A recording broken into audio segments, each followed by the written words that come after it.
We can see this as an extension of Johngalli A's monologue about a fly's path being determined by factors such as air current.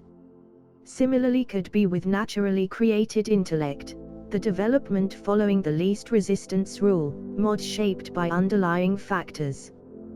For example, if bias toward negativity increases massively the ability to avoid danger and with it survival chances, then that trait will be passed down to next generations. Similarly with ability to organize in groups and emergence of language. FF also gives insights about the meaning of life. Being on the extreme end of the spectrum, life without it is not worth living, showing as an integral part for creatures with intellect.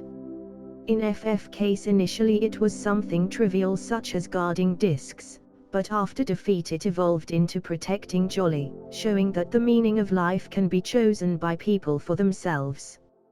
It is not an outward thing or an objective truth.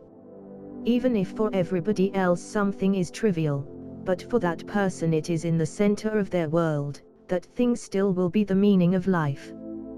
Getting philosophical, everything is meaningless unless we perceive it as meaningful. Just think about money, especially fiat currency, and you will see the truth. It is only metal, paper, number. Moreover, life is a meaningless, dark comedy.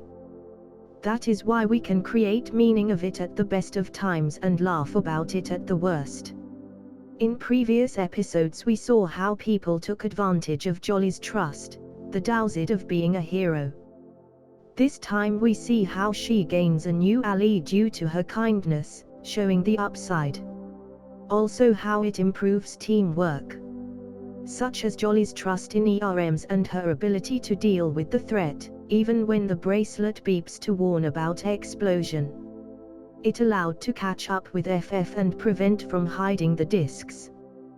We again see a battle of perception. In previous episodes we saw duality of people such as the lawyer acting as a saint, showing compassion for the imprisoned, but in reality hating to breathe even the same air. White Sex users reveal as a priest makes this duality even bigger. Outside we can see a holy man trying to save inmate souls, but inside a monster damning them.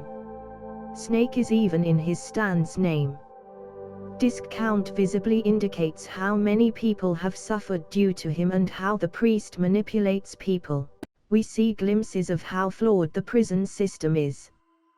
Previous episodes established corruption, how you can get privileges, if you have enough money. The same with abuse, for example, when a guard hit Joly, despite her obeying demands. In this episode we saw how a guard forced unpaid volunteers to run, basically a good act got punished. Bonus stand analysis. Foo Fighters twists a stand rule. One stand has one user. Although technically all those planktons have one conscientiousness, hive mind.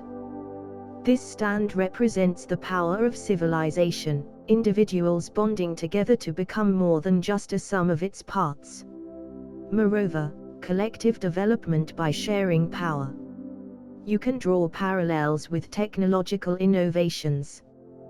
This also hints at a very interesting power-up, which is not shown even in the manga. Theoretically there could be a bloodline stand. Just imagine, all living members of the JoJo family create one common stand by using their special bond similarly like all those planktons did. By the way, FF has Joly's and Angelo's power, but better.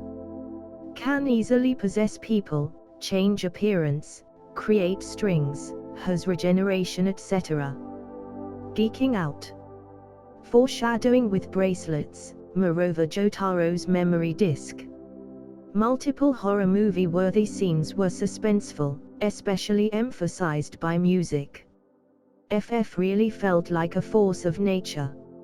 Mystery to figuring out who was the pretender was interesting, engaging. At the end it had an interesting twist due to false leads.